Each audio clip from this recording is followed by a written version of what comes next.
23. J'espère que vous allez bien, que vous êtes content d'être là. Aujourd'hui, on reçoit Yémissi. On va parler de l'actuel tarificateur face au manque de données. Ah, il y a encore un petit écho. C'est peut-être parce que mon micro est allumé, non? Oui, mais bon, normalement, ça ne doit pas avoir d'écho.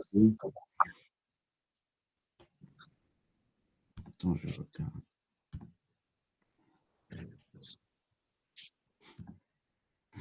Bon, après, ça signifie que quand quelqu'un d'autre va parler, tu seras obligé de couper ton micro.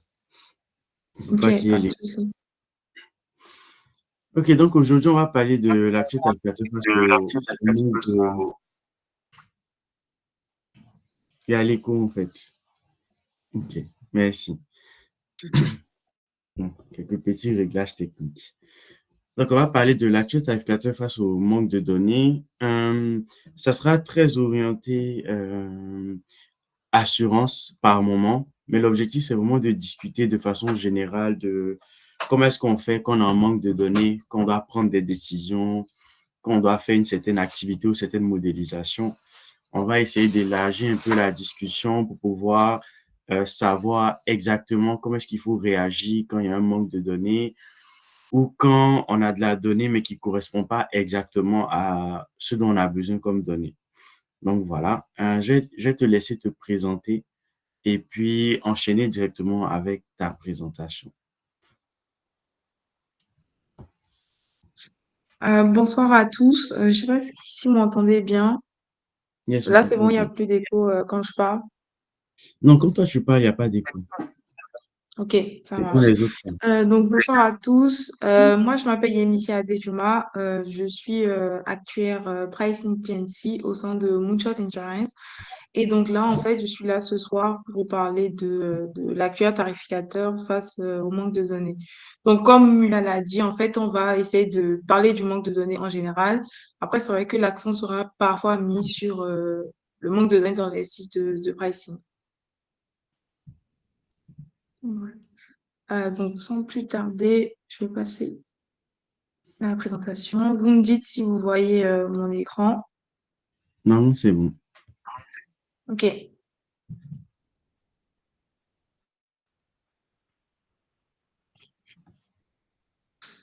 OK. Donc, dans un premier temps, en fait, il y aura une partie introductive où je vais parler un peu du contexte. Donc, quand est-ce qu'on se retrouve dans une situation de manque ou d'absence de données et quelles sont un peu les conséquences de cette situation, les impacts que cette situation peut engendrer sur la modélisation et comment on fait pour y subvenir.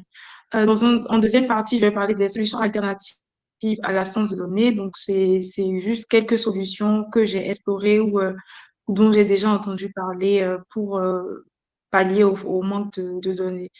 En troisième, je vais parler de méthodes statistiques à utiliser en cas d'absence de données. Donc, je vais présenter deux principales méthodes dont j'ai entendu parler et qui peuvent permettre de résoudre une situation où on a très peu de données. Et je parlerai également des points d'attention à avoir parce qu'en fait, certes, il y a des méthodes statistiques qui sont disponibles, il y a des solutions alternatives qui existent, mais le plus important, c'est de savoir comment on fait une analyse de ces solutions-là pour essayer de ne pas dévier du risque qu'on cherche à quantifier et, si possible, de quantifier les biais que pourraient engendrer les divergences liées à l'utilisation de ces solutions alternatives-là, plutôt que d'avoir des données à utiliser. Je parlerai enfin d'un cas pratique, donc d'une situation dans laquelle je me suis retrouvée dans une situation où j'avais pas de données, que j'avais un produit d'assurance à construire, et donc de comment j'ai utilisé, que ce soit les solutions alternatives que je vais présenter ou même les méthodes statistiques que je vais présenter pour résoudre ma problématique. Donc, je vais passer à la phase introductive. Euh, ok. Donc déjà, pour ce qu'il faut savoir, en fait, c'est que les données sont une ressource indispensable dans le processus de prise de décision. Donc, c'est un élément essentiel dont on a besoin, que ce soit pour faire de la modélisation actuarielle, mais même de la modélisation statistique. Le point de départ est en général d'avoir une base de données, d'avoir des données en quantité et aussi en qualité. Et ce qu'on remarque aujourd'hui, c'est qu'en fait, avec l'émergence de nouveaux risques et même de nouvelles méthodes de traitement des données, il y a les données sont devenues aujourd'hui une denrée rare. Donc, c'est difficile de trouver des données par rapport à la modélisation de certains risques spécifiques ou même l'ajout d'une nouvelle garantie en produit d'assurance. Donc, le manque de données est alors un problème fréquent auquel il faut savoir faire face. Donc, c'est pour ça aussi qu'on fait des webinaires comme ça pour pouvoir en parler, pour pouvoir parler ensemble de solutions qu'on pourrait mettre en place pour pouvoir faire face à ce problème-là. En tant qu'actuaire, pour faire face au manque de données dans certaines situations précises, que ce soit pour la construction d'un nouveau produit d'assurance. Donc, en fait, quand on a un produit d'assurance à créer et qu'en fait, on ne sait pas d'où partir, on n'a pas de données, on a un très petit portefeuille. En fait, on ne sait pas en fait, avec quoi on pourrait modéliser ou quantifier ce risque-là. On se retrouve également face à une situation de manque de données. On veut ajouter une nouvelle garantie dans une offre d'assurance déjà construite. Et en fait, on ne sait pas comment modéliser la fréquence ou comment modéliser le coût de cette garantie-là. On peut également faire face au manque de données dans les cas de provisionnement, donc c'est-à-dire quand on veut estimer les réserves, estimer les montants à mettre de côté pour pouvoir indemniser les sinistres. Donc, c'est vrai que quand le produit vient d'être lancé, quand un produit vient d'être lancé, on n'a pas assez d'historique, on n'a pas assez de recul pour estimer le montant de réserve à mettre de côté pour pouvoir faire face à une future sinistralité. C'est également le cas quand on veut piloter notre produit ou faire des reports réglementaires pour voir un peu suivre la rentabilité du produit. C'est vrai que c'est compliqué quand on n'a pas du tout de données, on n'a pas du tout de données de sinistre, donc on ne peut pas savoir si le produit sera rentable au bout d'un an ou deux, parce qu'en fait, on n'a aucune observation en fait, sur le risque que l'assureur couvre. Une chose, c'est également d'avoir des données, mais en fait, un point essentiel, c'est également d'avoir des données de qualité. Donc, en fait, la qualité des données est aussi importante et elle est même très importante. C'est vrai que parfois, on peut avoir beaucoup de données, mais quand elles ne sont pas qualitatives, on peut se retrouver dans une situation où ces données-là ne seront pas très utiles. Donc là, j'ai listé un peu quelques critères pour définir la qualité de la donnée. Le premier critère, c'est l'unicité, c'est-à-dire qu'il faut avoir des données qui sont uniques. Donc, une personne avec un ensemble de données pour ne pas avoir des doublons qui pourraient entraîner une surreprésentation d'une population dans un portefeuille, alors qu'en réalité, c'est pas ce qui est observé. Un autre point, c'est également la conformité avec le RGPD qui a été mis en place. Il y a un cadre de collecte de données qui a été défini. Donc, il faut pouvoir collecter les données de façon réglementaire, de façon conforme, en respectant les règles du RGPD. Il faut également avoir des données pertinentes. Il faut avoir des données pertinentes pour l'étude qu'on cherche à réaliser, pour le risque qu'on cherche à quantifier. Il faut que les données soient en adéquation avec ce risque-là et qui nous permettent vraiment d'arriver à notre finalité. C'est également très important d'avoir des données exactes, c'est-à-dire qu'en fait, quand on collecte des données par rapport à une personne ou par rapport à une entreprise ou par rapport à un risque donné, il faut que ces données-là soient exactes pour ne pas en fait engendrer des biais dans la modélisation actuarielle ou la modélisation statistique qui est faite derrière. Et c'est également important d'avoir des données cohérentes et complètes parce qu'en fait, c'est vrai qu'aujourd'hui, sur certains risques, sur des nouveaux risques, donc c'est un peu ce que je disais tout à l'heure, les données sont rares. Donc, en fait, on se retrouve avec des bases de données qui sont complètes ou qui sont incomplètes, pardon, et qui sont tronquées. Donc, en fait, les données ont été récoltées sur une certaine période. Après, la collecte de données s'est arrêtée et ensuite, elle a repris. Donc, on n'a pas le moyen d'observer ce qui s'est passé entre le moment où les données ont cessé d'être collectées. Donc, c'est important d'avoir des données complètes pour pouvoir avoir une meilleure estimation du risque qu'on cherche à quantifier. Je sais pas si Mula, tu veux rajouter quelque chose avant que je passe à la suite par rapport à ce point-là. Oui, je pourrais. Déjà, déjà, j'ai oublié de le dire tout à l'heure, n'hésitez pas à poser vos questions dans le chat. Et si vous voulez partager quelque chose aussi, à le préciser dans le chat. L'objectif, c'est vraiment qu'on puisse discuter de façon un peu générale sur ce sujet. Comme elle le disait en introduction, en fait, les données, c'est vraiment une ressource qui est indispensable. Donc, à chaque fois qu'on veut faire de la modélisation ou on veut prendre des décisions, la première chose à laquelle on pense, c'est quel type de données est-ce qu'on peut aller chercher, quel type de modèle est-ce que je peux faire. C'est ça le processus de réflexion classique qu'on a. Et donc, on a de plus en plus de données à notre disposition du fait de beaucoup de choses, de la digitalisation par ailleurs. Donc, il y a de plus en plus de plus grandes masses de données qui sont disponibles. Mais malgré ça, le problème de manque de données en qualité et en quantité, c'est un problème qui est assez fréquent. Donc, c'est vrai que par ailleurs, la quantité de données augmente, mais la qualité des données, comprenez par qualité, ça peut être la complétude, la cohérence, les attitudes, la pertinence, etc. Si on veut le résumer, généralement, dans qualité, il y a qualité dans le sens de est-ce que ma donnée est de bonne qualité? Est-ce qu'il y a beaucoup de valeurs manquantes?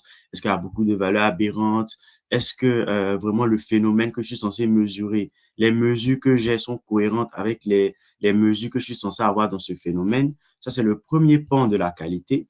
Et il y a un second plan qui est vraiment le plan que je pourrais de plus de cohérence de la donnée ou de pertinence dans le sens où on peut avoir de la donnée en quantité, on peut avoir de la donnée en qualité dans le sens de NA, etc. Mais ça peut être une donnée qui n'est pas pertinente du tout ou qui est très peu pertinente. On a un objectif qui est parfois très précis. On a une donnée qui semble intéressante, mais qui en réalité, statistiquement, ne correspond pas du tout au problème qu'on est en train de traiter.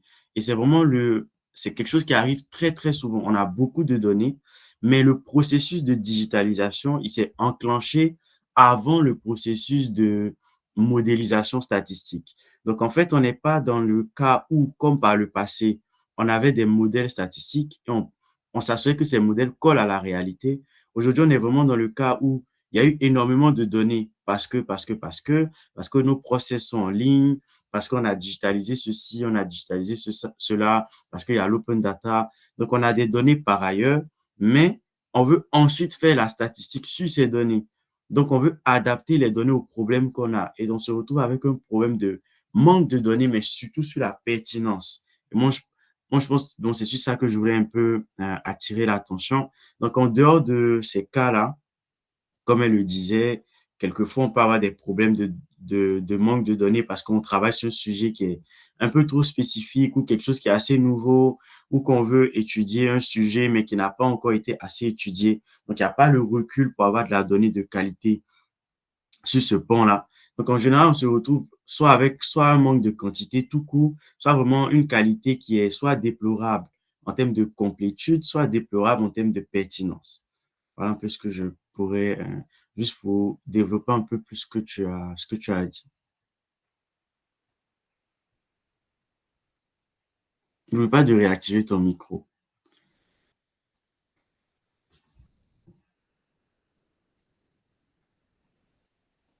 Là, c'est bon, vous m'entendez? Ok. Yes. Donc, merci.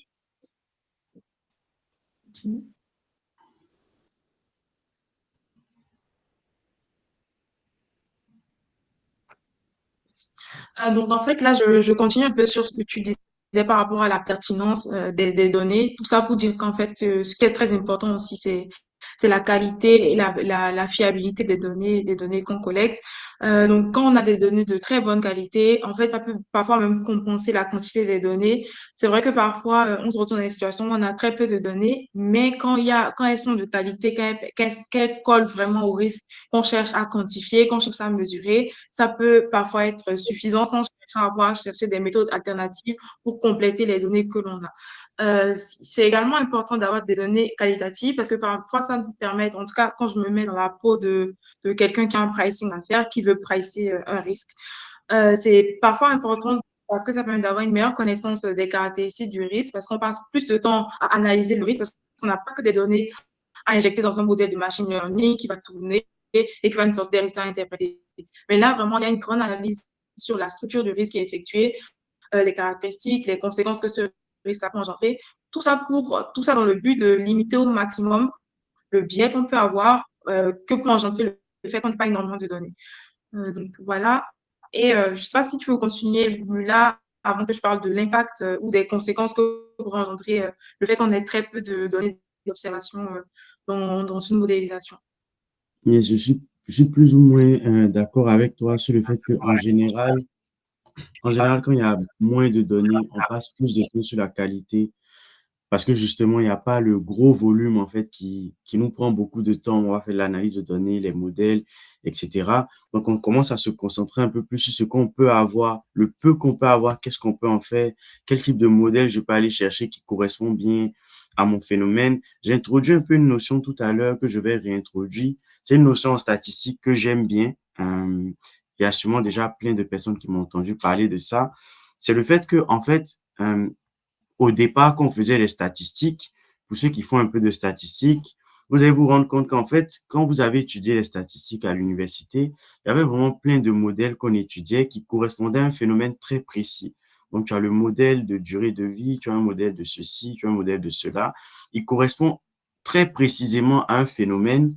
C'est un modèle qui est paramétrique la plupart du temps. Tu as une loi. On se dit, voilà comment le phénomène se manifeste dans la nature. Et voilà le modèle qu'on peut prendre pour décrire ce phénomène, le modèle statistique. Et voilà les limites de ce modèle. On va dire en fait, ah non, ici on suppose l'indépendance alors qu'il n'y a pas d'indépendance. OK, on est clair. Mais sauf que maintenant, on est dans une démarche qui est différente. On est dans une démarche où on a beaucoup de données.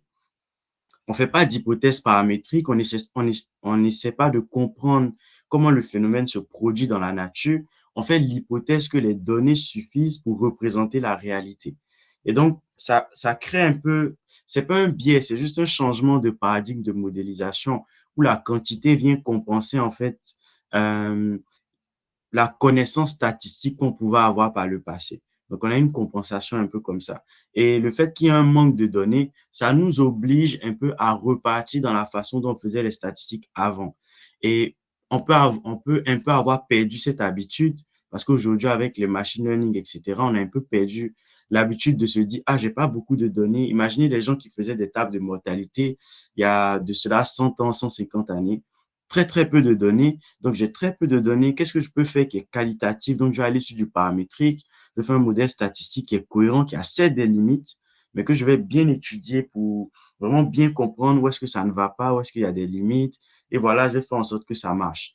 Donc, la première idée, en fait, que vous pouvez retenir, c'est que si vous avez un problème de manque de données, il faut que vous puissiez vous dire que, OK, j'ai un manque de données, donc il faut que je fasse reposer mon modèle ou mes analyses sur la qualité de mes données et sur la modélisation vraiment statistique du phénomène.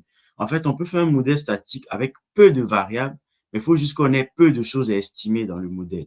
Donc, en fait, il faut vraiment, quand vous avez un manque de données, changer directement de paradigme et vous dire, ah, j'ai un problème soit de quantité, soit de qualité.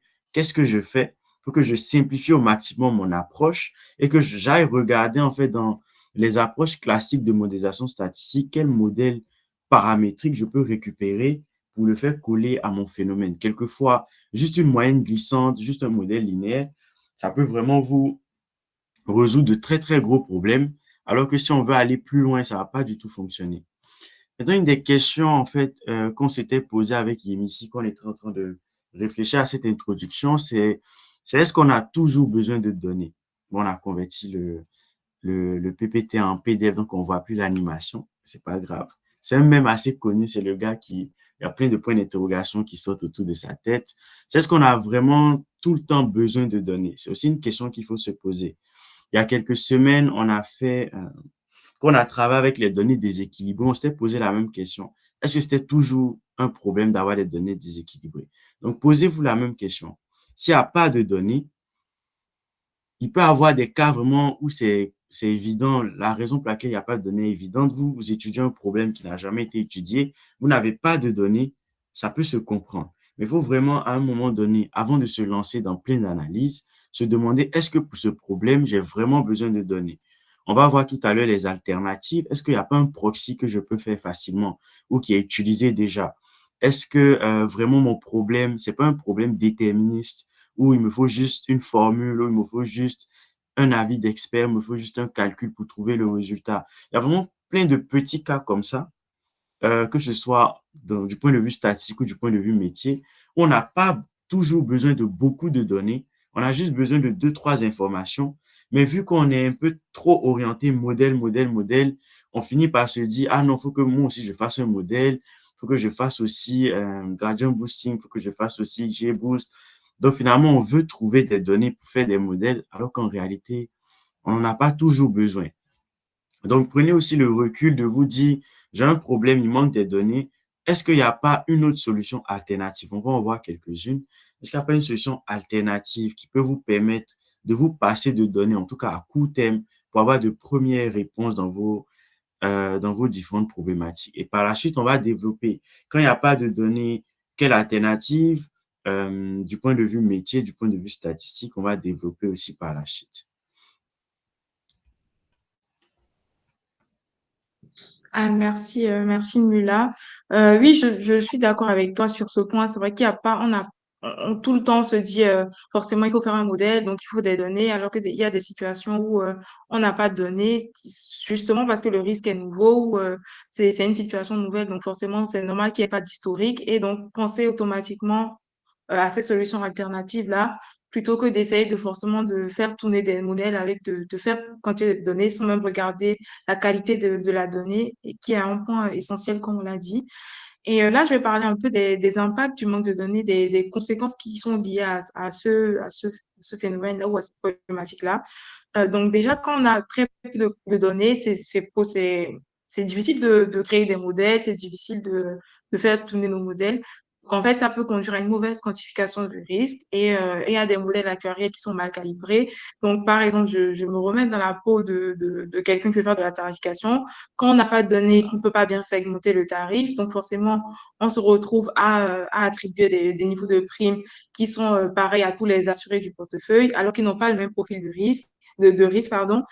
Et donc, en fait, ça peut entraîner une perte de rentabilité ou même un risque de surprise ou de surprovisionnement, tout simplement parce que le risque a été mal modélisé dès le début. Et en fait, on n'a pas bien défini en fait la charge qui est attribuée à chaque profil de risque qu'on avait dans notre portefeuille.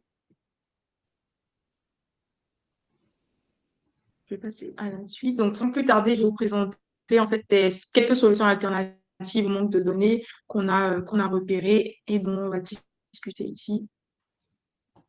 Donc là, j'ai listé 4 solutions alternatives qui sont l'analogie, la collaboration, le partage du risque et la génération de scénarios. Donc là, je vais commencer par l'analogie. Ce que j'entends ici, moi, par analogie, c'est un peu la notion de parallélisme, que ce soit par produit ou un parallélisme géographique. Si je prends l'analogie par produit, ce que j'entends par là, c'est que quand je me retrouve dans une situation où j'ai un risque à quantifier, à mesurer, à estimer, et que j'ai tout simplement pas de données, je peux essayer de comparer ce risque-là ou de chercher des risques qui sont similaires à mon risque et pour lequel j'ai des données. Donc là, ce qu'on va remarquer généralement, c'est que il y a plein de travaux qui sont faits dans lesquels on compare le risque cyber, par exemple, au risque de catastrophe naturelle, parce que tous les deux, c'est des risques systémiques, ou même on compare le risque de perte, d'accident de perte de vie humaine dans le coût des assurances spatiales à des risques à des risques de perte mensuelle pour des accidents, pour des voyages en avion, par exemple. Donc, en fait, c'est une manipulation qui est souvent effectuée. Donc, quand on n'a pas de données, on essaie de regarder des risques qui ont des caractéristiques similaires à notre risque qu'on cherche à étudier et voir les données qu'on a sur ce risque-là et essayer au maximum quantifier, en fait, les divergences qu'il pourra avoir entre nos deux types de risques qu'on compare pour pouvoir mesurer quand même l'impact que le fait d'avoir pris un risque similaire plutôt que des données relatives à un risque similaire plutôt que des données relatives à mon vrai risque que je vais étudier. Donc ensuite, on a l'analogie géographique qui intervient généralement dans le cadre où je veux mesurer un risque pour lequel j'ai pas de données sur le marché français, par exemple, mais le marché de l'assurance pour ce risque-là est très mature dans d'autres pays. Généralement, c'est les États-Unis qui sont matures sur certains risques. Donc là, on va se baser sur des données américaines, des données d'autres pays où le risque est présent, où le risque est quantifié, il y a des analyses qui sont faites et on va utiliser des données de ces pays-là. Après, il y a encore une analyse à faire derrière. Il faut pouvoir savoir comment je réadapte les données extérieures qui sont relatives à d'autres pays, qui sont relatives à d'autres régions, qui ont peut-être leurs spécificités. Comment je réadapte ça à ma cible, comment je réadapte ça au contexte dans lequel je suis. Donc voilà un peu Oui, ce que j'entends par la notion d'analyse. et, Je ne sais pas si tu peux compléter quelque chose. ouais, bon, en fait, si vous remarquez bien dans ces alternatives, on fait un peu fi de tout ce qui peut être open data, etc. Donc là, quand on dit vraiment absence de données, c'est absence de données partout. Donc vous avez cherché, vous avez de la donnée qui peut être structurée ou non structurée, vous avez de la donnée qui peut être gratuite, qui peut être payante. Comment vous n'avez accès à rien? Par exemple, on peut avoir de la donnée, mais elle est payante, donc vous n'y avez pas accès. Donc ici, on va pas vraiment développer ces aspects de où est-ce qu'on peut aller trouver de la donnée, etc. Mais les alternatives qu'on va présenter, ça se généralise assez bien à, à l'ensemble des cas de modélisation. Sauf que vraiment, c'est de se dire que vous n'avez pas trouvé de données. On va pas parler de comment trouver de la donnée, mais plutôt comment exploiter ce qui peut exister pour pouvoir résoudre notre problème. Donc, par exemple, si on prend l'analogie par produit, vous pouvez avoir envie de calculer des probabilités ou ce genre de choses. Vous n'avez aucune donnée qui vous permet de calculer ces probabilités ou de calculer des prix. Donc, qu'est-ce que vous faites? Vous récupérez un produit ou vous récupérez un métier ou une tranche de la population qui peut correspondre plus ou moins au problème que vous êtes en train de traiter, vous faites vos études sur cette partie du marché ou sur ce produit ou sur cette zone géographique et ensuite vous transposez. Donc, de façon très évidente, vous comprenez qu'en transposant, on prend le risque en fait de transposer quelque chose qui ne se ressent pas parfaitement. D'où l'analyse des sensibilités pour s'assurer que j'ai fait ma modélisation sur tel type de personnes, alors qu'en réalité, c'est les personnes comme ça que je voulais. OK, mais quelles sont les différences entre ces personnes? Ça fait les limites de mon étude. Et donc, comme ça ça me permet en fait de dire, j'ai quand même un résultat statistique, mais avec les limites qui accompagnent ce résultat. Mhm. Je vais profiter pour lire les questions vu que c'est sur l'analogie. Comme ça, on répond directement. Si je comprends bien, l'analogie, est comme un proxy. On prend des données similaires pour effectuer la modélisation. Est-ce qu'il y a une mesure qui nous permet de quantifier l'erreur que nous commettons en utilisant cette méthode? Je vais prendre la question. Tu pourras compléter, Yémissi, si tu as d'autres éléments de réponse. Oui, c'est exactement ça. On peut vraiment donner beaucoup de noms à l'analogie. Tout simplement, parfois, on l'appelle juste proxy.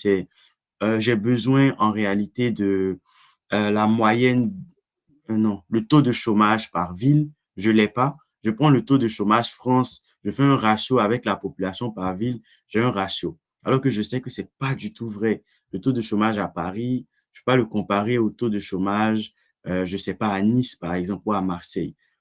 Les populations sont différentes, c'est totalement différent. Donc, c'est un proxy. Donc, tu fais des erreurs. Est-ce qu'il y a une mesure pour quantifier cette erreur? Oui et non. Oui, parce que suivant le type de proxy que tu fais, tu peux toi-même définir des mesures. Et non, parce qu'il n'y a pas une mesure que tu peux dire que ça, c'est la mesure qui permet de distinguer, qui permet de mesurer les erreurs ou qui permet de mesurer le biais. Il n'y a pas une mesure qui est la réponse, d'où le non. Mais tu peux, par rapport au proxy que tu définis, trouver la mesure qui va correspondre ou l'analyse qui va correspondre. Donc, n'oubliez pas que on est dans un cas de manque de données et il faut changer le paradigme. On est dans le paradigme de modélisation statistique. Donc, on a un problème. La donnée ne peut pas directement résoudre le problème parce qu'on n'en a pas. Et donc, il faut réfléchir autrement le problème. Donc, ici, par exemple, dans mon cas du proxy sur la population, avec le taux de chômage, il n'y a pas une mesure qui est correcte, mais je vais me dire, OK, je prends le ratio de la population, ensuite j'applique le taux de chômage national, mais je sais que par exemple, dans les grandes villes, il y a peut-être plus de chômage que dans les plus petites villes. Et donc, je vais faire comme ça une analyse de sensibilité par rapport à mon, par rapport à mon proxy ou par rapport à mon analogie. Donc là, tu vois, ça c'est un exemple, mais qui est spécifique à ce cas sur le taux de chômage. Donc, il faut en fait réfléchir à statistiquement comment je peux trouver soit la métrique, soit l'information qui peut permettre de peaufiner mon analyse. J'espère que ça répond à ta question. N'hésite pas à reformuler ta question si je n'ai pas bien répondu. Et si j'ai bien répondu, tu peux juste mettre un pouce comme ça, on sait que c'est bon. OK. Il y a une autre question. Parlant de l'analogie pour estimer des risques, avec quel risque avez-vous dit qu'on peut comparer les 4 nat? Yemi, si je te laisse répondre. Tu as parlé de 4 nat. Avec quel risque on peut comparer? Je parlais du risque cyber, parce que j'ai vu pas mal d'articles en fait où ces deux risques ont été comparés, que c'est parce qu'en fait on se dit que c'est des risques pour lesquels on n'a pas beaucoup de données, et en fait c'est des risques qui sont systémiques. Donc en fait ils ont pas mal de caractéristiques similaires, donc généralement on les compare.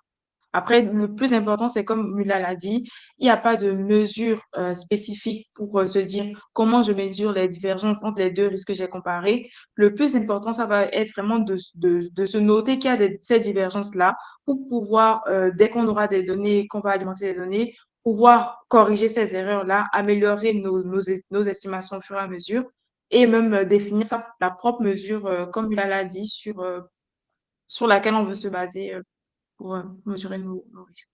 Yes, il y a un autre, il y a quelqu'un d'autre qui dit, Eric dit, j'ai eu à tarifer le risque grave à son lancement, aucune start accident domestique. J'ai dû m'appuyer sur l'accidentologie automobile. Voilà. Merci pour ton retour d'expérience. C'est juste une illustration assez classique de je veux tarifer un produit ou je veux calculer le prix de quelque chose, je veux calculer un taux, faire une estimation. J'ai pas d'informations directement sur le phénomène que je veux étudier statistiquement, mais je peux quand même trouver par ailleurs d'autres informations qui sont plus ou moins liées. Et c'est vraiment à moi de faire un peu ce graphe statistique de, ah oui, cette information est très reliée au phénomène que je veux vraiment étudier.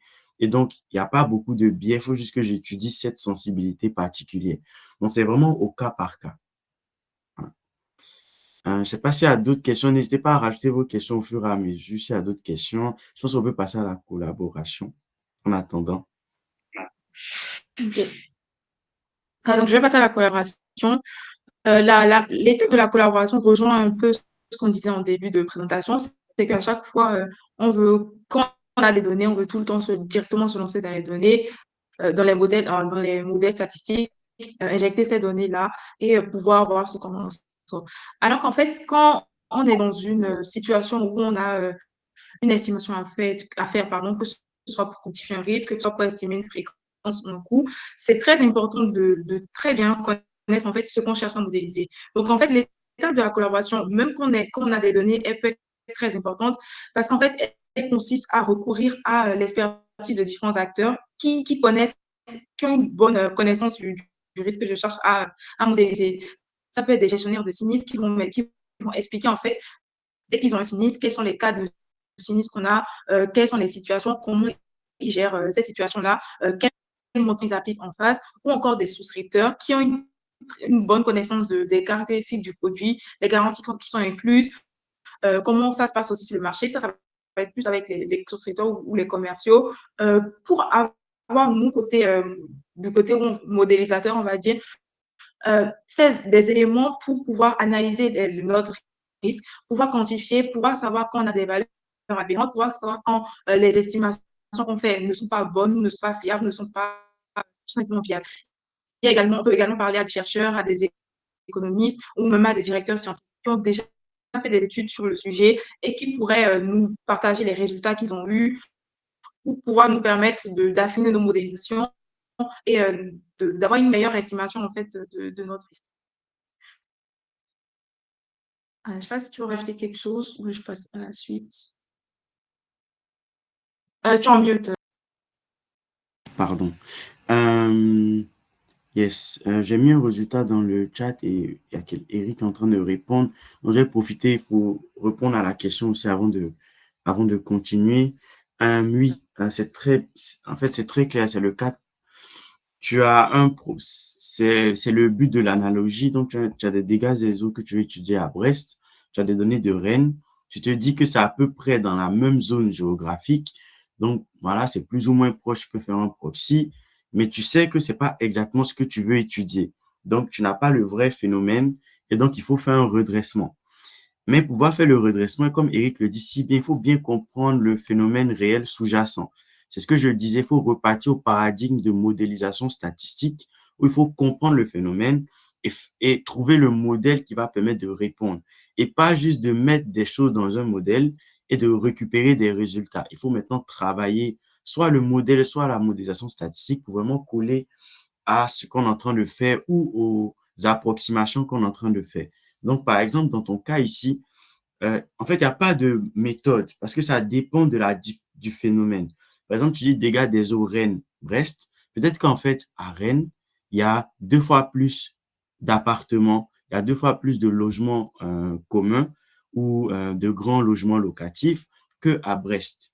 Et donc, cette information te permettra de corriger ton proxy parce que tu sais que, pour moi qui fais un peu de MRA, je sais que par exemple, les appartements, ça peut être plus risqué que les maisons. Donc, ça peut te permettre de faire une correction. Mais tu vois que ça dépend beaucoup de comment est-ce que mon risque se comporte et quelles sont les différences qui existent entre mes zones par rapport au comportement de mon risque. Donc, on peut trouver plein d'exemples rien qu'avec le dégât des eaux de Rennes-Brest. Donc, c'est vraiment très spécifique. En fait, il faut que tu te poses avec ton cadre et que tu trouves, en fait, euh, la réponse qui correspond exactement à ce que tu es en train de traiter. Donc, dans le cas que je donne ici, redresser ses primes, ça peut être de se dire, ah, moi, mon gros problème, c'est vraiment la différence maison-appartement. Et donc, je vais regarder s'il y a plus de maisons ou d'appart à Rennes ou à Brest. Puis, je vais faire la correction de prime qui est la plus juste. Donc, voilà. En tout cas, merci pour vos questions. Merci, Eric, aussi pour tes réponses. Bon, on parlait de la collaboration. Donc, désolé de couper comme ça.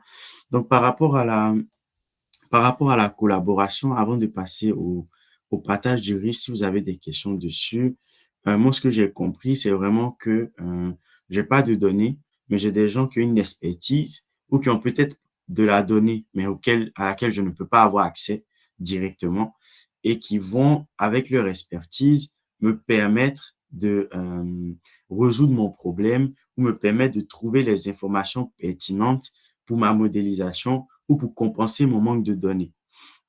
Donc, par exemple, si on reprend le cas de dégâts des eaux, différence Brest-Rennes, des souscripteurs, donc des personnes qui ont l'habitude de vendre des contrats, ils pourront te dire qu'en fait, il y a une différence dans la population. Ce n'est pas le même type de personne qui vient acheter d'un côté comme de l'autre. Donc, quand tu fais ta prime sur Rennes, en fait, il faut que tu corriges parce qu'à Brest, voilà le type de personne qui vient généralement prendre ton assurance. Ça, c'est l'expertise qui vient maintenant, soit t'aider à corriger, soit t'aider vraiment à juste tu as la prime de Rennes et le souscripteur te donne l'information, tu appliques un proxy, tu appliques un facteur, tu obtiens la nouvelle prime. Donc, pareil, comme pour les prix des produits, quand les gens qui font du marketing veulent faire le prix d'un nouveau produit, quelquefois, on cherche un produit analogue, donc ça, c'est le premier cas, où on va se rapprocher de gens qui ont l'habitude, qui ont par exemple des sites web qui vendent ce type de produit, ou des intermédiaires qui ont l'habitude de travailler sur ce type de produit, ou des personnes qui ont développé ce type de produit. On va aller vers des personnes qui ont de l'expertise. Avec leur expertise, on va construire un prix. Donc, c'est la collaboration. Donc, voilà. S'il n'y a pas d'autres questions, je pense qu'on peut passer au partage du risque. Ok. Sur le partage de risques, en fait, c'est un peu similaire à la collaboration, sauf qu'en fait, il y a des contrats spécifiques qui sont faits. Donc, en fait, contrairement à la collaboration, on va avoir un recours à l'expertise qui vont donner peut-être des avis, qui vont donner leur vision du risque.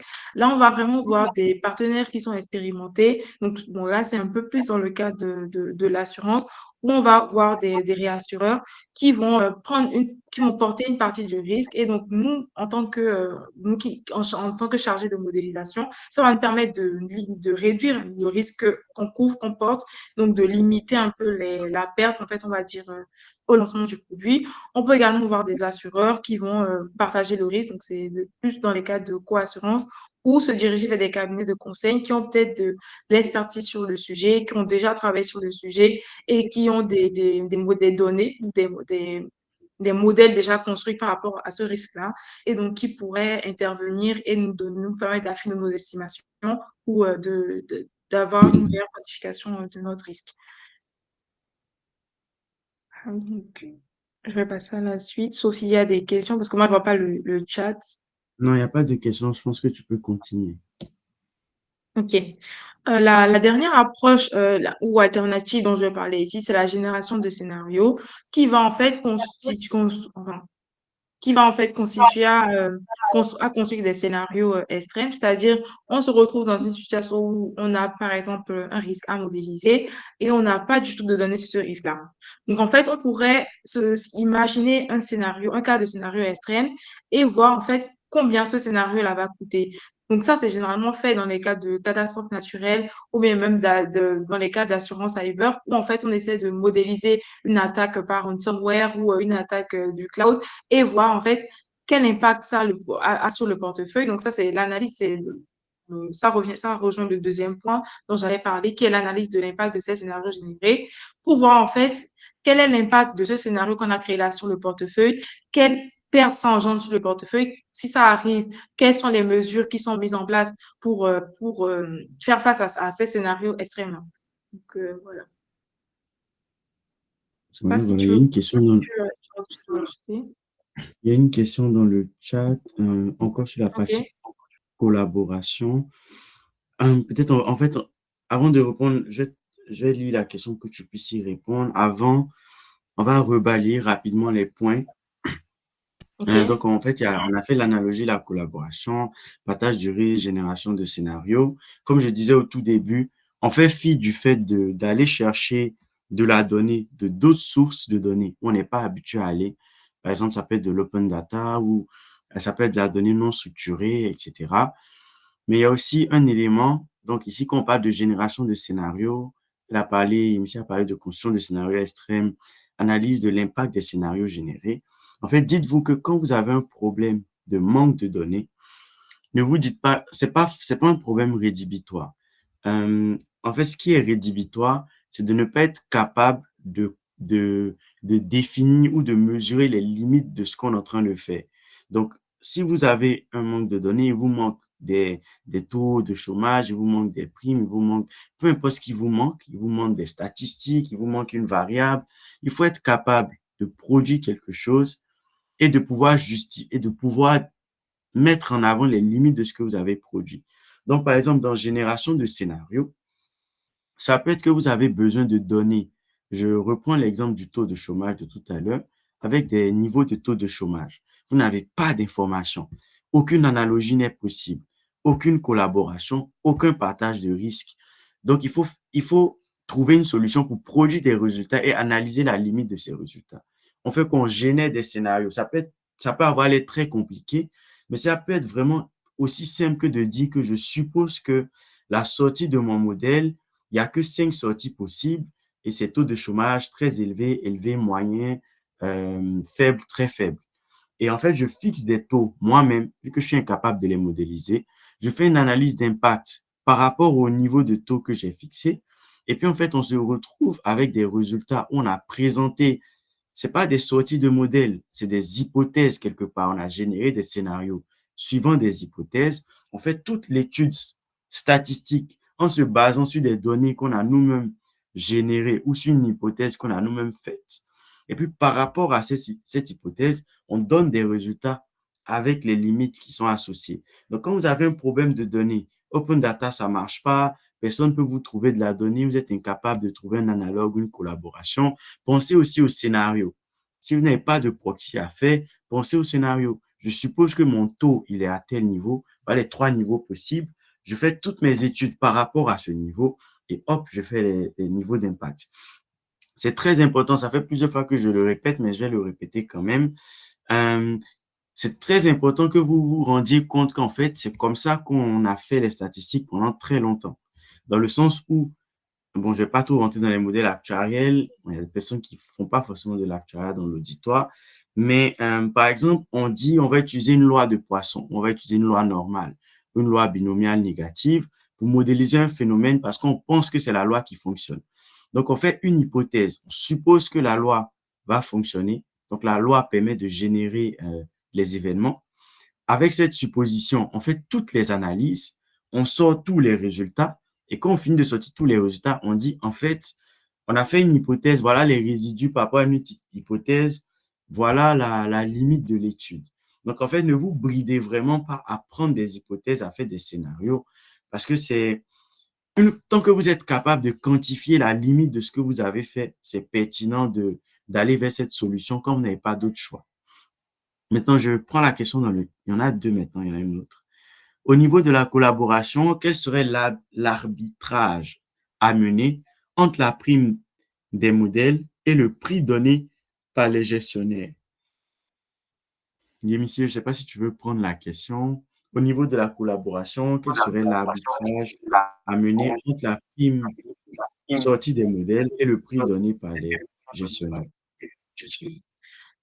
Généralement, en fait, les gestionnaires, ils vont pas parler en termes de prix, mais plutôt en termes de constat, de ce qu'ils analysent, les types de sinistres qu'ils ont engendrés, qu'ils ont recueillis. Donc ça va, par exemple, aider aussi dans le cadre de la construction de scénarios où on a un maximum de possibilités pour les risques, de scénarios, en fait, des risques. Et donc, ça, c'est les gestionnaires qui nous les donnent. Donc, rarement, les gestionnaires vont parler en termes de prix. Donc, enfin, tu me corriges, Mila, si je me trompe, mais pour moi, ils vont pas donner de prix, mais plutôt permettre d'affiner ton estimation, permettre d'imaginer tous les scénarios possibles, enfin, le maximum de scénarios possibles pour pouvoir au mieux affiner tes estimations et voir connaître en fait les limites de ton modèle. Yes. Quand on dit des informations d'experts, ça ne veut pas forcément dire que l'information aura exactement la même forme que ce que tu C'est veux. ça. Si tu veux un prix, tu n'auras pas forcément un prix dans ton avis d'expert, mais tu auras quelque chose qui va guider le prix que toi, tu vas construire. Mais je pense que la deuxième partie de ta question, je ne sais pas si tu l'as pensé comme ça, mais si on se met dans un cas où l'avis d'expert, en fait, c'est aussi un prix quelque part, ou c'est aussi une prime, comme ce que toi, tu as sorti de tes analyses, comment est-ce qu'on fait? Je pense que c'est assez cohérent avec le point qui est juste en bas. Au final, c'est souvent les préoccupations commerciales qui priment en situation de développement ou technique, en situation de redressement technique. Donc, la façon dont je comprends ça, c'est que il y a certaines préoccupations, il y a certaines contraintes, comme j'aime bien les appeler, qui vont primer à un moment donné par rapport à la situation de l'entreprise, par rapport à qui prend la décision ou par rapport à comment est-ce qu'on veut orienter la décision. Donc, si on se retrouve dans une position où on a de multiples contraintes, et je vais prendre l'exemple comment ça s'appelle, de l'assurance. Par exemple, vous êtes en train de faire votre produit d'assurance, justement, comme ça en fonction de la concurrence locale. Vous avez votre produit d'assurance, vous dites que, en fait, pour votre produit d'assurance, il faut segmenter la France en 50 zones. Et c'est vraiment en 50 zones, si on découpe la France en 50, on va avoir le meilleur modèle possible. Techniquement, voilà ce que vous dites. Mais du point de vue commercial, on va vous dire, mais attends, ça n'a pas de sens. On peut pas se permettre d'avoir 50 zones.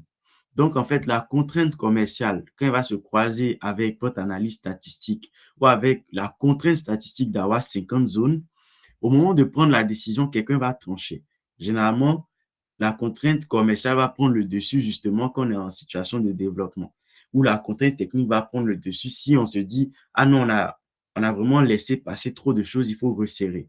Donc, c'est pas, je veux dire, intuitivement, c'est comme ça que ça se passe. C'est pas toujours évident parce que ce sont des relations humaines, ce sont des relations de stratégie plus qu'autre chose. Mais dites-vous que vos statistiques ne vont pas toujours tout justifier. Il y aura soit des contraintes commerciales, stratégiques, opérationnelles qui vont dicter autre chose par rapport à ce que vous voulez mettre en place du point de vue statistique. Je lis juste la dernière question. Je ne sais pas si Yemi, si tu veux rajouter quelque chose là-dessus. Ah non, je suis d'accord avec ce que tu dis et c'est vrai que ça va beaucoup dépendre de la stratégie de l'entreprise et enfin, du décideur en fait. Donc, c'est vrai que c'est un aspect qu'il faut pas négliger. Je te Attends, laisse la deuxième question. on ne connaît pas, bon, je lis la suite de la question. Donc, on ne connaît pas la politique tarifaire locale, malheureusement. On ne connaît que nos sinistres. Oui, ajustement commercial en fonction de la concurrence locale. Oui, c'est vrai, tu vois, c'est pour ça que je disais en fait que moi, j'aime bien distinguer statistique de stratégie, d'opérationnel et de commercial. J'aime bien distinguer les quatre. Statistiquement, tu peux ne pas avoir les informations, tu peux ne pas avoir un benchmark complet, tu peux ne pas avoir les informations détaillées ou même des informations approximatives de comment statistiquement se passe la tarification, comment est-ce que les autres se comportent. Mais dis-toi que stratégiquement, les preneurs de décision, il y a des comités qui surveillent la concurrence, même s'ils n'ont pas des benchmarks comme toi, tu aimerais qu'ils les aient du point de vue statistique ou du point de vue technique. Ils ont une ligne directive. Ils savent que il suffit pour eux d'envoyer quelqu'un aller faire des dévis. En fait, il y a toujours une marge de manœuvre. Sauf que statistiquement, toi, tu peux ne pas avoir cette information. Et donc, avec ce que tu as, tu vas produire. Et en fait, ils vont maintenant, comment ça s'appelle? Challenger ta production, ou ils vont imposer leurs décisions par rapport à eux, ce qu'ils vont juger comme étant plus pertinent. Si je prends la stratégie, parfois, personne ne connaît la politique, mais je sais pas, j'ai un directeur qui connaît quelqu'un, qui pense que voilà comment est-ce que ça se fait. Tu montes les prix, tu montes les primes et dis non qu'il faut ajuster. Donc, il y a tout ça qui va rentrer en ligne de compte, même si c'est pas statistiquement justifiable. Ce sont des contraintes externes qui vont à chaque fois venir jouer en fait sur ce que tu vas produire. Mais ici, on n'est pas vraiment trop en train de développer cette partie. On est vraiment en train de se dire que je suis dans ma bulle, j'ai un ensemble d'informations, je produis ce que je peux produire avec les contraintes que j'ai. Et par exemple, ici, une contrainte, ça peut être que je ne connais pas la politique tarifaire locale. Je vais préciser que je ne connais pas cette politique. Et les autres personnes qui sont en charge de la suite du processus vont intégrer des informations, des avis d'experts ou eux-mêmes leur propre avis, ou vont prendre une décision par rapport au positionnement que eux ils ont envie d'avoir. Donc voilà, c'est vrai que c'est, comme tu as dit, c'est un peu complexe, un peu subtil, mais je pense qu'on peut simplifier en disant que moi, je suis dans la partie statistique. J'essaie de prendre en compte le maximum de contexte, maximum d'informations commerciales, opérationnelles, mais dans la limite de ce qui est statistiquement cohérent. Une fois que je finis ma part, avec toutes les limites qui sont associées, les autres vont maintenant, par rapport à eux leur métier, par rapport à eux leur recul, à eux leurs informations, faire les corrections qui, selon eux, seront les plus cohérentes. Donc voilà. Je sais que ça ne répond pas peut-être directement à la question, mais voilà un peu ce que je peux dire là-dessus. Voilà, voilà. Je vais passer à la suite. Donc, N'hésitez pas à rebondir dans le chat si vous voulez, euh, si vous voulez rajouter quelque chose ou si vous voulez éclaircir un point. C'est toujours très utile. Ça permet ça permet d'aborder des angles qui sont un peu différents. Parce que généralement, quand on présente, on a pensé à certaines choses et il y a d'autres points qu'on n'évoque pas. Donc, comme ça, avec vos remarques, ça permet de partir sur d'autres éléments qui sont intéressants. Et Eric aussi, si tu veux prendre la parole, n'hésite pas à lever la main aussi. Si à un moment tu veux ouvrir ton micro pour pouvoir développer, tu peux aussi ouvrir ton micro, lever ta main pour qu'on te donne l'autorisation d'ouvrir ton micro pour pouvoir partager un peu ce que tu veux partager. Ok. Je pense qu'on peut passer à la suite. ok. Donc, je vais parler de deux méthodes statistiques qui peuvent être utilisées dans une situation où on a une faible quantité de données d'observation. Donc là, je vais commencer par l'approche bayésienne qui est assez différente de l'approche fréquentiste qu'on a l'habitude d'utiliser, dans laquelle qui est plutôt consommatrice en données. Donc là, l'approche bayésienne, ça va vraiment reposer sur la notion de probabilité personnelle et va nous permettre en fait de pallier au fait qu'on a un manque de données. Donc, elle nécessite vraiment une faible quantité de données d'observation. Donc là, je vais parler un peu brièvement du principe de cette approche-là et de comment elle permet de réduire, enfin, de faire face au manque de données.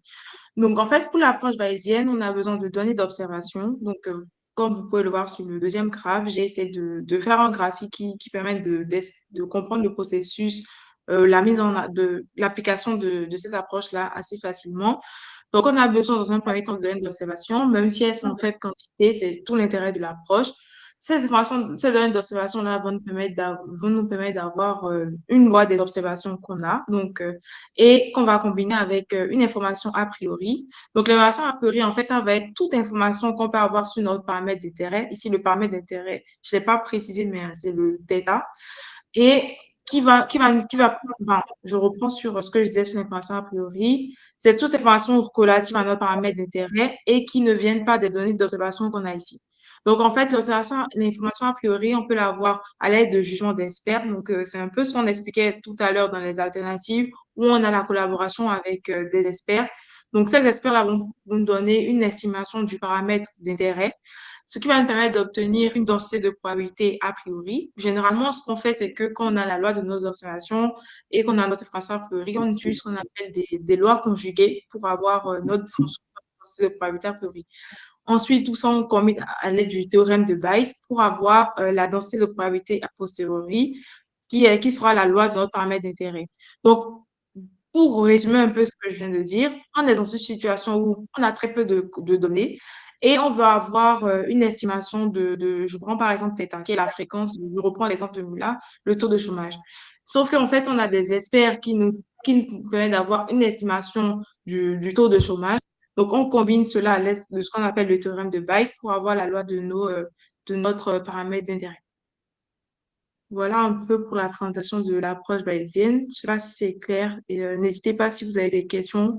Et Mula, n'hésite pas à compléter s'il y a, s'il y a quelque chose que j'ai pas précisé.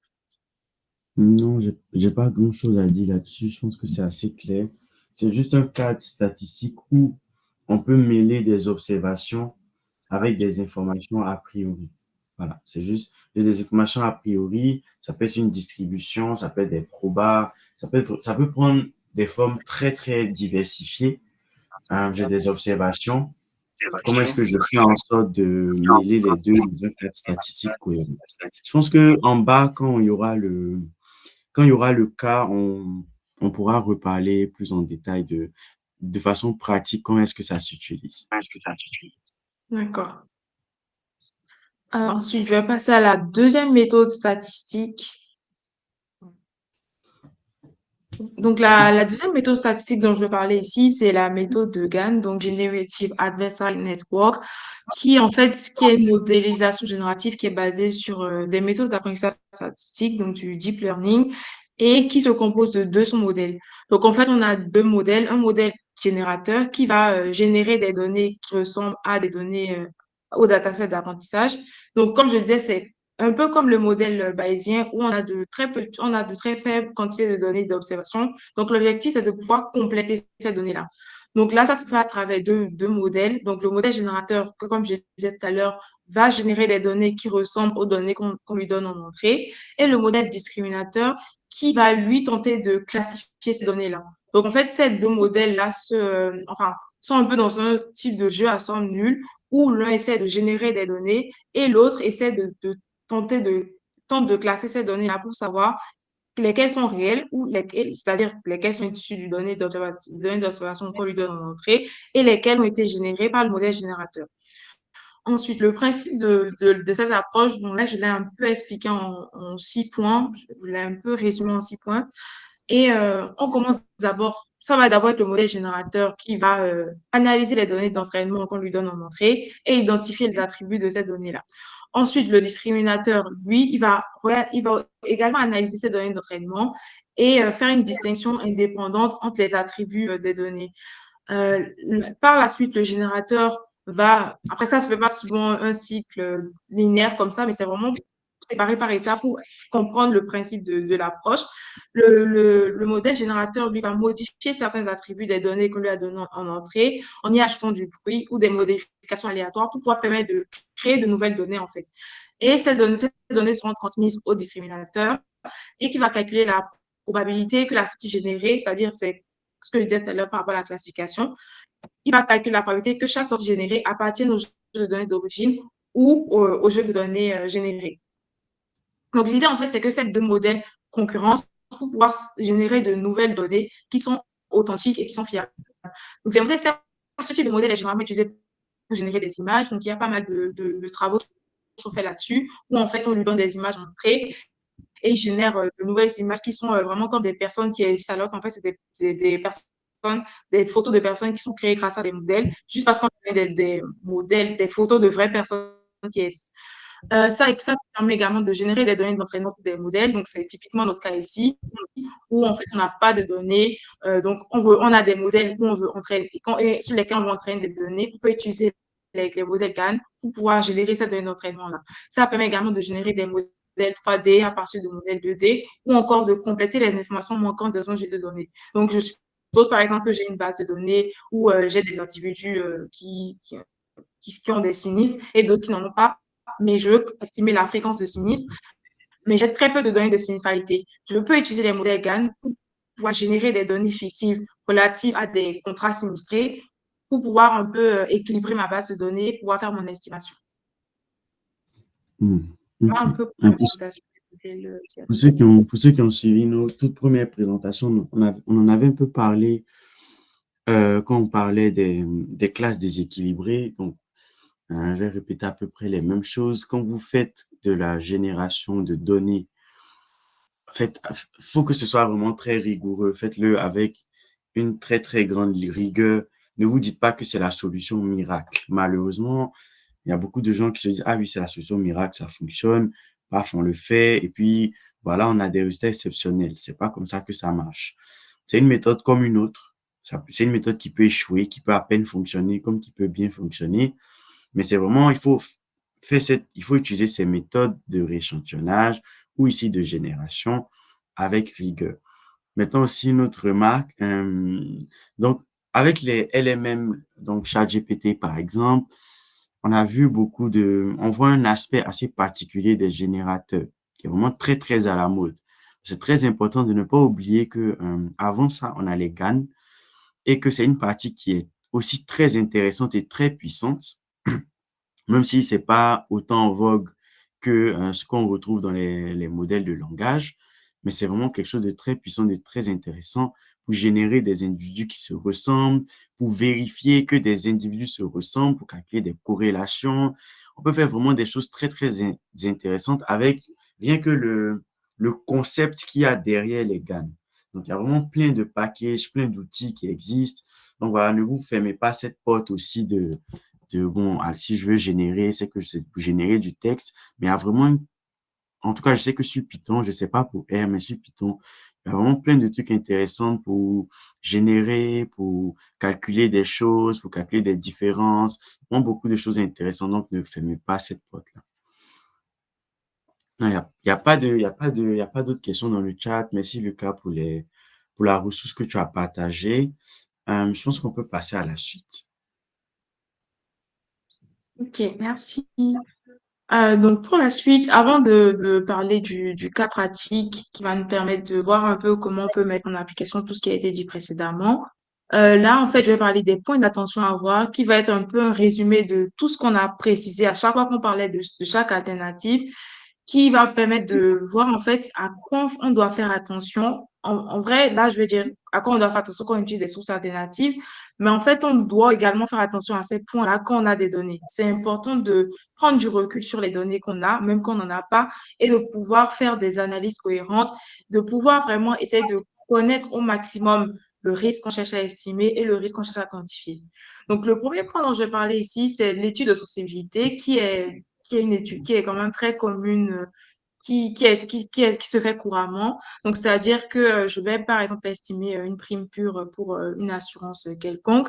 Je vais faire des études de sensibilité pour voir si ma fréquence que j'estime varie de un point de pourcentage, quel impact ça a sur ma prime pure, quel impact, ou si le coût moyen que j'ai estimé varie de 100 euros, de 200 euros, d'un certain nombre de grandeur, quel impact ça a sur mon tarif. Ça, c'est très important de le faire parce que ça permet d'analyser vraiment la structure de mon tarif, de voir, d'essayer de quantifier dès que je me suis trompée sur mon tarif, sur mon estimation de fréquence ou sur mon coût ou sur d'autres paramètres, quel impact ça aura sur la rentabilité de mon produit. Et ça pousse aussi à vraiment essayer de limiter au maximum les biais. Et c'est pour ça qu'on disait tout à l'heure de vraiment noter à chaque fois les limites de nos modèles pour pouvoir justement faire ces études de sensibilité-là, pouvoir tester après, pouvoir en fait quel est l'impact de ces limites-là sur mon tarif, quel est l'impact de ces limites-là sur la rentabilité de mon produit ou quel est l'impact de ces limites-là sur ma modélisation tout simplement.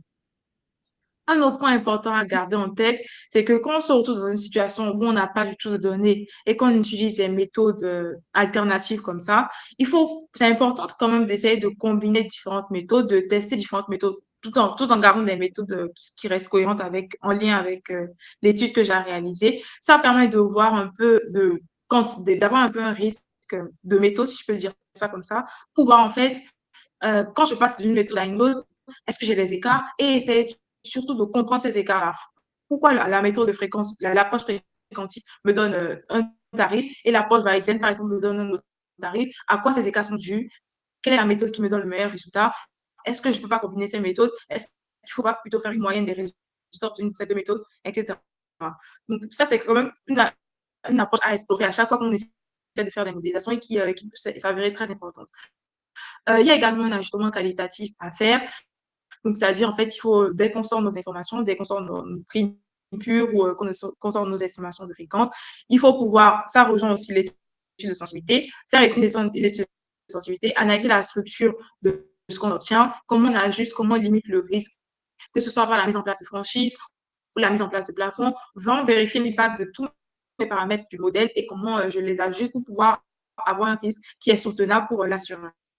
En tout cas, quand je me place dans le cadre de l'assurance. Il y a également des benchmarks à faire. C'est très important. C'est vrai que quand on a des données, peut-être qu'on n'y pense pas, mais l'étape de benchmark est très, très importante parce qu'en fait, c'est important de savoir qu'est-ce qui se fait sur le marché, quels sont les tarifs obtenus sur le marché. Ça rejoint également la dernière étape où je parle de la comparaison de marché. Voir en fait qui sont les acteurs disponibles, quel prix ils proposent, pourquoi mon prix est différent de leur, pourquoi ils incluent telle garantie, mais moi je ne peux pas la couvrir. Vraiment, essayer d'analyser au maximum les écarts avec ce qui se fait autour de moi, autour du marché, pour voir en fait, pour pouvoir ajuster au mieux mon modèle, ajuster au mieux mes estimations et comprendre ces écarts-là pour pouvoir tout simplement ne pas avoir de surprise une fois que le produit est lancé. Voilà pour moi, pour les points d'attention. Je ne sais pas si il y a des questions similaires, tu as autre chose à rajouter avant qu'on passe au cas pratique.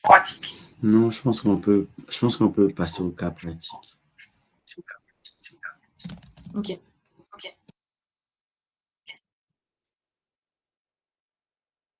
Donc là, en dernier, je vais présenter un cas pratique qui va être un peu une synthèse de tout ce dont on a parlé jusque-là. On a défini le cadre de quand on se retrouve dans une situation d'absence de données, qu'est-ce qu'il faut faire, quelles sont les alternatives, quels sont les points à aborder. Et donc là, vraiment, je vais présenter une situation dans laquelle j'ai eu à construire un projet d'assurance cyber pour les PME et j'ai été face à cette problématique de manque de données aussi où je n'avais pas du tout de données. Et donc là, on va voir ensemble comment j'ai traité le sujet, quelles sont les analyses que j'ai faites et quelles sont les méthodes alternatives que j'ai explorées et comment je les ai utilisées. Tout d'abord, en fait, ce que moi j'ai fait, c'est de faire d'abord un grand travail préliminaire. Donc, c'est ce que je disais tout à l'heure en disant que quand on n'a pas de données, on a tendance à mieux connaître le produit parce on définit vraiment le contexte. On essaie vraiment au maximum de comprendre le risque qu'on cherche à étudier parce que tout simplement, on n'a pas de données. Donc, on n'a que ça, en fait, comme base. Donc, au début, ce que j'ai fait, c'est que j'ai défini clairement la cible à adresser. Donc, c'est les PME dans mon cas. Ensuite, j'ai réalisé un benchmark des acteurs existants sur le marché de la cyberassurance en France. Donc, c'est-à-dire en fait que j'ai listé pratiquement, en tout cas, une bonne quinzaine d'acteurs qui proposent des produits d'assurance cyber en France. J'ai essayé de comparer les garanties qui étaient proposées par les différents acteurs.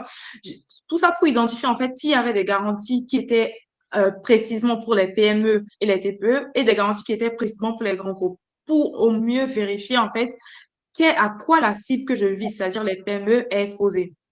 Donc, une fois que ça a été fait, j'ai défini les garanties que je voulais inclure dans mon offre et j'ai défini aussi tout ce que je voulais mettre comme garantie ou comme service de prévention. Une fois que ça a été fait, j'ai fait un état de la menace cyber au sein des PME. Donc, ça, c'est une étape qui est très importante aussi parce qu'en fait, quand on se retrouve dans une situation, encore une fois, où on n'a pas de données et qu'on a un risque à tarifer, il faut voir ce qui se fait. Est-ce qu'il y a des études sur le sujet? Est-ce qu'il y a des chiffres sur le sujet? Parce que c'est vrai qu'on n'a pas les données des assureurs, mais il y a des rapports. Par exemple, moi, dans mon cas, j'ai eu le rapport de l'APRAE, j'ai eu le rapport The Cost of Data Breach qui est fait par IBM Securities et Ponemon, aussi le rapport de Net Diligence et plein d'autres rapports, en fait, qui parlaient vraiment des attaques cyber, qui affichaient les coûts de différents types d'attaques cyber, de ce que ça pouvait coûter, de ce que des méthodes d'intrusion, des statistiques de combien d'entreprises sont affectées par année, enfin, tout relatif en se basant bien sûr sur la base de données qu'ils avaient. Donc ça c'est très important parce que moi, derrière, ça me donnait des indications. Au moment où j'avais ma tarification à faire, que je devais faire l'estimation de ma prime pure, je pouvais savoir si mon montant était trop élevé par rapport à ces différents rapports-là. C'est important de voir beaucoup pour voir un peu aussi, pour faire mon étude de sensibilité après. Donc, c'est une étape à ne pas négliger. Qu'on ait des données, encore une fois, qu'on ait des données ou pas, ça reste très important de voir ce qui se passe sur le marché. Une fois que ça a été fait, j'ai fait une analyse des caractéristiques de mon risque. Donc, j'ai cherché à savoir si mon risque était assurable, quelles sont les méthodes d'intrusion, tout ça, en fait, pour voir. Ça va plus aider dans la partie où on se dit, je vais générer des scénarios pour voir, en fait, quelles sont les limites de mon risque, quels sont les scénarios extrêmes que je peux avoir, quels sont les cas extrêmes que je peux avoir, et est-ce qu'il faut les quantifier derrière? Est-ce que je suis la massive que je vise est concernée ou pas? Euh, Ensuite, une fois que j'ai fait ces travaux préliminaires, j'ai exploré plusieurs alternatives parce que, comme je l'ai dit, je n'avais pas du tout de données. Donc, je suis passée par un parallélisme géographique. Donc, c'est ce que j'ai présenté tout à l'heure. Et moi, j'ai utilisé des données du marché américain parce qu'en fait, il n'y avait pas de données sur le marché. Enfin, je n'ai pas pu trouver des données en open data sur le marché français, alors que le marché américain est beaucoup plus mature sur le sujet du cyber. Il y a beaucoup plus d'acteurs qui proposent des assurances cyber. Ils ont beaucoup plus de garanties et les garanties sont bien détaillées. Donc, j'ai pu retrouver. Il existe également des données en open data sur le sujet, sur le marché américain. Donc, ce que j'ai fait, c'est que j'ai su repartir les données des données relatives aux entreprises américaines pour pouvoir estimer mon risque. Sauf que, comme je l'ai dit, quand on décide de partir sur des données externes, comme ça, il faut toujours voir, il faut toujours le notifier comme limite, il faut toujours voir comment l'adapter à ma cible. Il y a peut-être une raison pour que le marché soit plus mature aux États-Unis qu'en France. C'est peut-être parce que les entreprises sont plus exposées. Donc, je risque, si je prends les données telles quelles, sans faire cette analyse-là, après avoir recordé mes données, c'est possible que je surestime mon risque, en fait.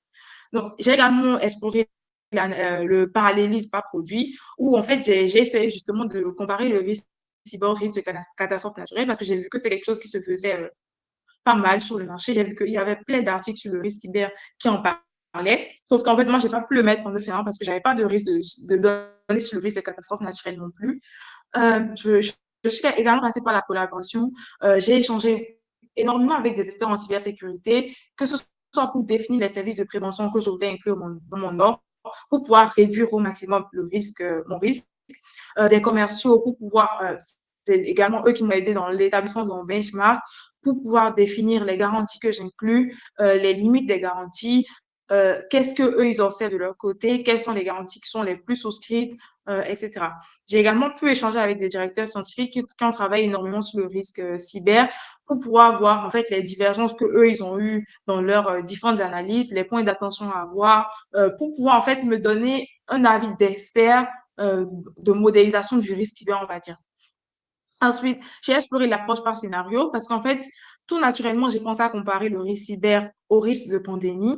Donc, en fait, en me disant que si un ordinateur est infecté, un ordinateur d'une entreprise, il peut en fait transmettre le virus à un ordinateur à un autre ordinateur de l'entreprise et ensuite le risque se propage au sein de l'entreprise. Donc, j'ai pensé au risque de pandémie et j'ai essayé de penser à l'approche, à un scénario comme des modèles SIR où en fait on a un individu qui est sain, un individu qui est infecté, un individu qui est réparé, on va dire restauré. Donc, c'est une approche que j'ai explorée. Après, j'ai pas pu la mettre en œuvre parce que dans mon cas spécifique, justement, vu que j'avais discuté avec pas mal d'experts en cybersécurité, ils m'ont expliqué qu'en fait, c'est des données qui étaient assez sensibles. Donc, ça nécessitait vraiment d'avoir la cartographie de réseau d'une entreprise. Donc, ça mettait l'assureur lui-même à risque de disposer de ce type de données et que c'était pas forcément des données qui étaient facilement exploitables. Donc, comme quoi l'étape de la collaboration est vraiment très, très importante pour au mieux connaître le risque.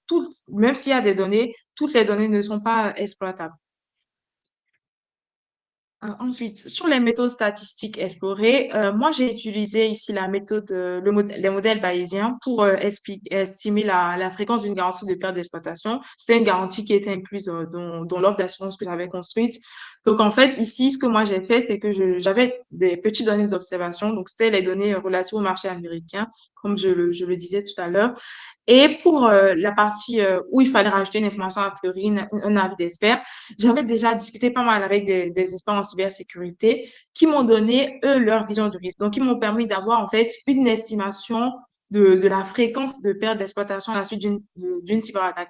Donc, ça a été un élément très important dans la construction de mon modèle bayésien, parce que comme je vous le disais dans la présentation de l'approche, il faut des données d'observation, mais il faut également un avis d'expert qui va nous donner une estimation de notre paramètre d'intérêt. Donc, c'est ce que moi j'ai fait pour pouvoir quantifier ça. Et également pour la partie avis d'expert, j'ai aussi fait une autre approche où, au lieu de prendre l'avis des experts en cybersécurité pour pouvoir un peu confronter les avis, je suis également repartie de rapports d'études qui avaient été faits sur le risque cyber, de données d'observation d'entreprises qui avaient été victimes de cyberattaques. Et à l'aide de ces rapports-là, j'ai pu avoir en fait une estimation de la fréquence d'entreprises qui subissent une perte d'exploitation à la suite des cyberattaques.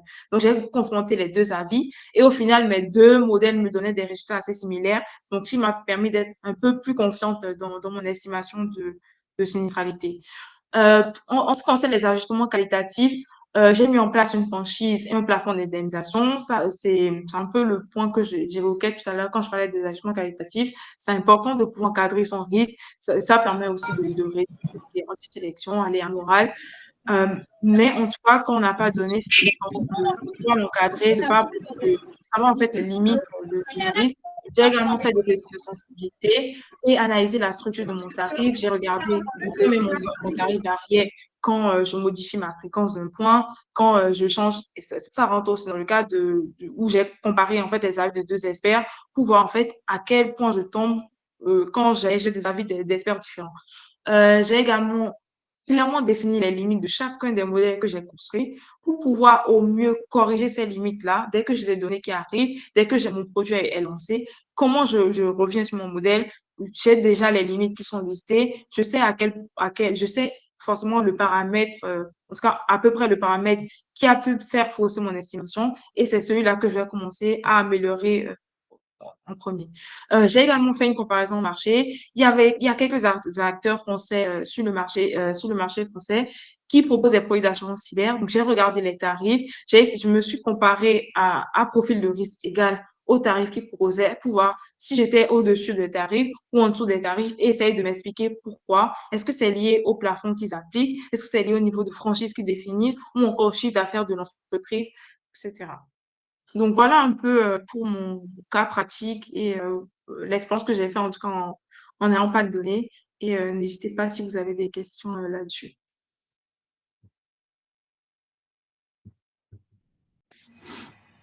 Est-ce que vous avez des questions? Si tu peux remonter deux diapos plus haut. Hop là. Est-ce que vous avez des questions? Non, la suivante.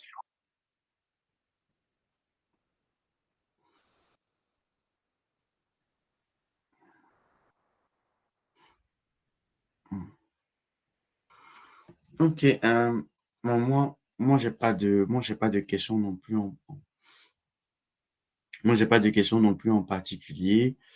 Peut-être juste de répéter quelques éléments en guise de conclusion. C'est que on se retrouve, on peut se retrouver assez facilement dans un cas où on manque de données, soit en quantité, soit en qualité. Quantité, dans le sens où on n'a pas assez de données. Qualité, dans le sens où on a assez de données, mais on a des problèmes de valeur, on a des problèmes de qualité classique, valeur manquante, valeur aberrante, valeur extrême, etc. Ou soit qualité dans le sens de pertinence de la donnée. J'ai de la donnée, mais en fait, la donnée ne correspond pas exactement au problème que moi je suis en train de traiter. Il faut vraiment faire très attention à ça. On peut avoir l'impression d'avoir de la donnée, que ça colle, alors que ça colle pas du tout. Donc, il faut vraiment faire attention à la qualité de la donnée du point de vue de la pertinence. Est-ce que la donnée que j'ai est vraiment pertinente avec ce que je suis en train d'étudier? Est-ce que les mesures que j'ai, telles que c'était mesuré ou telles que c'était probablement mesuré, est-ce que ça correspond à ce que moi je suis en train de regarder? Un exemple tout bête, c'est le fait que quelquefois, on a des jeux de données. Dans ces jeux de données, on a des individus qu'on peut appeler des individus contraints. J'utilise des griffes. Parfois, en fait, disons qu'on est en assurance, restons dans l'assurance. Je voulais dire en banque, restons dans l'assurance. En assurance, on peut avoir des individus contraints dans le sens où on a déjà un individu qui a plusieurs produits dans mon assurance, en tout cas qui a déjà acheté plusieurs produits que je vends, il a déjà souscrit à plusieurs produits, et là, je viens lui proposer d'autres produits. C'est facile de montrer qu'il y a beaucoup de chances qu'il soit plus réceptif aux nouveaux produits que je viens lui proposer, parce que justement, je vais lui proposer aussi des réductions, parce que justement, il a déjà confiance, il a déjà une habitude de consommation. Et donc, quelque part, si tu prends une base de données comme ça, avec des individus qui ont qui, du point de vue comportemental, ont un certain penchant par rapport à la situation où ils se trouvaient, et que tu dis que tu prends cette donnée, parce que tu as beaucoup de données, données en quantité, données en qualité, en termes de qualité classique, c'est OK. Mais sauf que tu veux faire un modèle pour savoir avec quelle fréquence est-ce que les gens souscrivent à tes nouveaux produits. Tu vas biaiser toute ton étude parce que niveau pertinence, c'est un problème. C'est pas du tout pertinent parce que la population que tu as dans ta base de données, c'est une population qui correspond pas à la population cible. En fait, tu ne vises pas que des personnes qui sont déjà assurées chez toi. Tu vises aussi des personnes lambda que tu vas trouver. Donc, la pertinence, c'est vraiment subtil, hein. C'est vraiment subtil. Il faut vraiment faire très, très attention à est-ce que ma donnée est vraiment pertinente. Donc, on a tous ces soucis. On va aller chercher de la donnée un peu partout. Open data, données payantes, données structurées, non structurées, des cartes, des images, des tableaux, etc. On va aller regarder tout ça. Et une fois qu'on a récupéré tout ce qu'on pouvait regarder, tout ce qu'on pouvait récupérer, on va se poser, on va faire un récap. Est-ce que j'ai toujours pas assez de données ou est-ce que j'ai assez de données? Non, j'ai pas assez de données. Est-ce que je peux aller récupérer des données qui sont utilisées pour autre chose? Donc, faire une analogie, mais que je peux rapprocher. Est-ce que je peux aller faire des scénarios que je vais utiliser pour euh, est-ce que je vais aller construire des scénarios que je vais utiliser par la suite pour faire toutes mes analyses et après, je vais étudier la pertinence de mes scénarios. Est-ce que je vais me rapprocher d'experts? Est-ce que je vais me rapprocher de personnes qui ont plus d'informations qui vont me guider? Donc, on va passer à tout ce processus de réflexion en se disant que je dois produire des résultats statistiques, je change mon paradigme, je cherche à vraiment m'adapter à la réalité que je suis en train de modéliser avec le peu de données que j'ai. Donc, il faut que je trouve une façon, penser à l'approche de modélisation statistique classique, ajustement statistique, etc., etc. Elle a parlé de méthode bayésienne tout à l'heure. Il y a une question qu'on va reprendre. Et une fois qu'on a exploré toutes ces pistes, on va choisir celles où les pistes qui semblent fonctionner le mieux. On va faire nos hypothèses, on va faire nos analyses, on va mettre les limites de nos analyses et on n'aura pas résolu le problème de manque de données. Il n'y a toujours pas de données, mais au moins on est capable, en tant que statisticien, en tant que data scientist, en tant qu'actuaire, on est capable de fournir des résultats avec toutes les sensibilités qui sont associées aux limites des résultats qu'on est en train de fournir. Donc voilà un peu, ne soyez pas, dites-vous que ça va vraiment arriver très souvent, ça arrive plus souvent qu'on le pense. Parfois, tu as des données, c'est quand tu finis ton modèle que tu te rends compte que c'était pas pertinent. Ça fonctionne pas du tout, c'est pas la population que tu étais en train d'étudier en réalité. Donc voilà un peu si je fais comme ça le récap. Pendant que je faisais le récap, il y a une question qui est arrivée. On va prendre juste cette question et on va s'arrêter là. Il y a une question il est ici. Comment le modèle bayésien a été utilisé pour estimer la fréquence et est-ce que l'impact de l'a priori a été fait? Est-ce que l'étude de l'impact de l'a priori qui a été choisie a été faite? Tu peux répéter la première partie de la question, s'il te plaît? Comment le modèle bayésien a été utilisé pour estimer la fréquence? Pour l'estimation de la fréquence, en tout cas, je prends le cas que j'ai présenté tout à l'heure dans le cadre de la construction de l'estimation de la garantie de perte d'exploitation. Donc, en fait, pour l'application du modèle bayésien, je me suis basée sur des données d'observation sur le marché américain. Donc, c'était ma partie observation. Ensuite, sur ma partie information a priori, avis d'expert, j'ai utilisé en fait une estimation de la fréquence de perte d'exploitation que j'ai eue à travers une discussion avec pas mal d'experts qui m'a permis d'avoir un intervalle de confiance sur cette valeur-là. Donc, ce sont ces deux informations-là que j'ai combinées à l'aide du théorème de Bayes, comme je l'ai présenté dans la slide où je décrivais l'approche bayésienne pour avoir mon estimation de fréquence.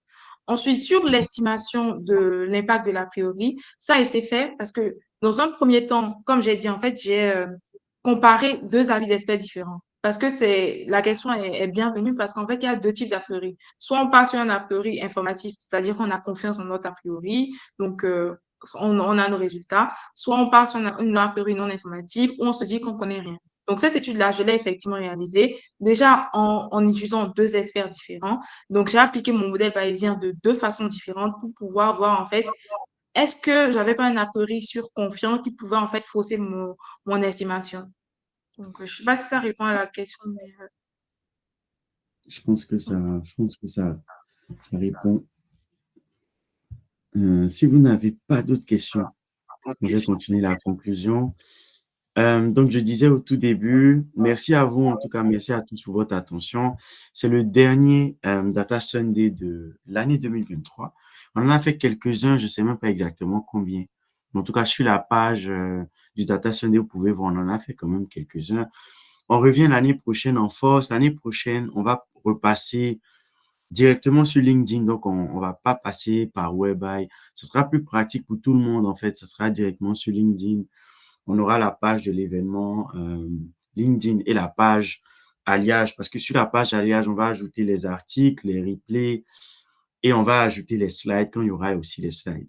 Donc, en fait, on va quand même garder la page alliage parce qu'on peut mettre plus de contenu contextuel. Et puis, sur la page LinkedIn, on aura toutes les infos avec le prochain événement. Et juste directement, on peut se connecter là-bas via vos applications, via vos ordinateurs. Ce sera beaucoup plus simple, beaucoup plus facile pour tout le monde. Je pense qu'on aura un peu moins de problèmes aussi techniques. Donc, voilà la petite info pour ce soir. Merci beaucoup, Yémissi, pour cette présentation. Est-ce qu'il y aura de nouveaux thèmes? Bien évidemment, il y aura beaucoup de nouveaux thèmes. Il y aura des trucs très intéressants qu'on va voir ensemble. Oui, n'hésitez pas à nous contacter si vous voulez participer en tant qu'animateur. L'objectif, c'est vraiment de créer un écosystème où on pourra discuter, on pourra discuter, on pourra voir des choses ensemble. Non, je peux pas vous souffler les nouveaux thèmes. On va vous mettre tous les thèmes sur la page au fur et à mesure. Mais là, comme ça, je peux pas vous donner les nouveaux thèmes. On va rester un peu dans la même dynamique d'explorer tout ce qu'on peut voir, point de vue data, point de vue statistique, etc. Donc voilà, n'hésitez pas à nous contacter si vous voulez participer en tant qu'animateur. Si vous avez des questions sur Alliage, si vous avez des questions sur le Data Sunday, n'hésitez pas à nous écrire.